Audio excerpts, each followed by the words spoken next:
पास मेरे या मेरे ख़ानदान के किसी फ़र्द के बारे में कोई सबूत है तो उसके ख़िलाफ़ कार्रवाई कीजिए।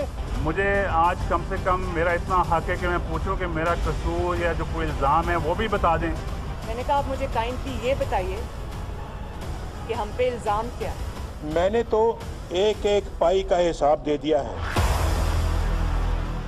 शरीफ खानदान का कच्चा चट्टा खुल गया।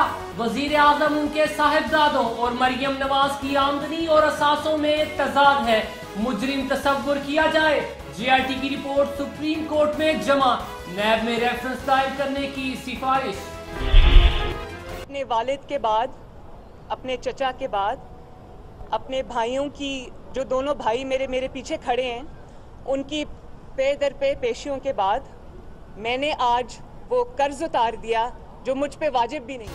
शरीफ फैमिली का गल्फ स्टील बेचने का दावा गलत निकला। रिपोर्ट में वज़ीर आज़म के कज़न तारिक शफी के सुप्रीम कोर्ट में जमा कराए गए बयान गलत, बेबुनियाद, मफरूजे पर मबनी और गुमराह करने की कोशिश करार। मरियम नवाज शरीफ ने असासे छुपाए, टैक्स चोरी की। 90 की दहाई में उनके असासों में गैर मामूली इजाफा हुआ। आमदन से ज्यादा करार दे दिए गए। GIT रिपोर्ट में इंकशाफ। जो सवालात उन्होंने पूछे मैंने उनके जवाब अल्हम्दुलिल्लाह दिए। कागज है जिसमें पकौड़े बेचे जा सकते हैं। मुल्की खजाने का अमीन ही खाइन निकला। GIT रिपोर्ट में इसहाक डार भी टैक्स चोर करार। अपने ही इदारे को 169 मिलियन रुपए खैराती चंदा दे दिया। असासों और आमदन में अदम मुताबिकत, माली तफसीलात और FBR रिकॉर्ड में तजादात। GIT ने सदर नेशनल बैंक सईद अहमद और जावेद कियानी का नाम ECL में डालने की सिफारिश कर दी। दोनों अफराद के बयानात हुदैबिया पेपर मिल के मामले में इंतहाई अहमियत के हामिल।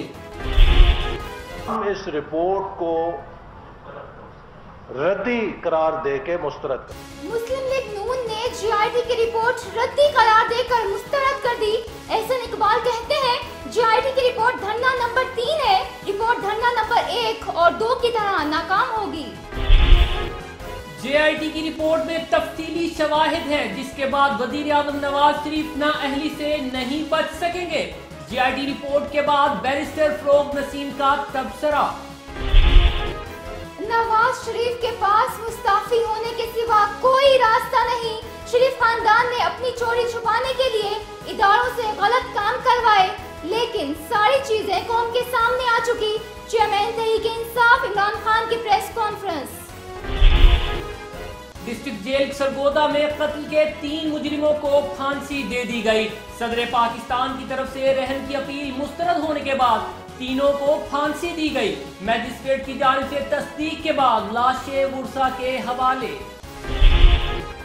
मिस्र में सिक्योरिटी फोर्सेस से झड़पों में दाइश के 6 जंगजू हलाक। कब्जे से भारी मिकदार में असलहा, दस्ती बम और खुदकुश जैकेट्स बरामद। सऊदी अरब में पाकिस्तानी समेत 6 मुजरिमों के सर कलम।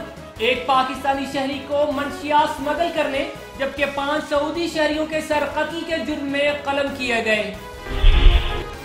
जिम्बाब्वे ने 5वें और आखिरी एक रोजा मैच में मेजबान श्रीलंका को 3 विकेट से शिकस्त दे दी। सीरीज भी 3 के मुकाबले में 2 मैचेस जीतकर अपने नाम कर ली। खौफ और दहशत से भरपूर हॉलीवुड की नई fantasy horror film the dark tower का ट्रेलर जारी। फिल्म रवां साल 4 अगस्त को सिनेमा घरों की जीनत बनेगी।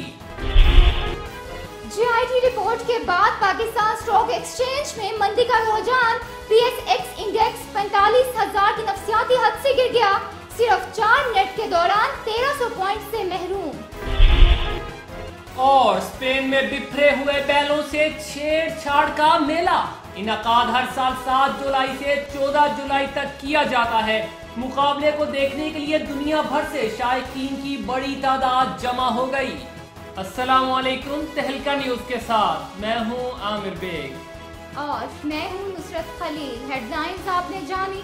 न्यूज स्टूडियो से फिलहाल इतना ही। मजीद अपडेट्स के लिए विजिट कीजिए हमारी वेबसाइट तहलका.tv।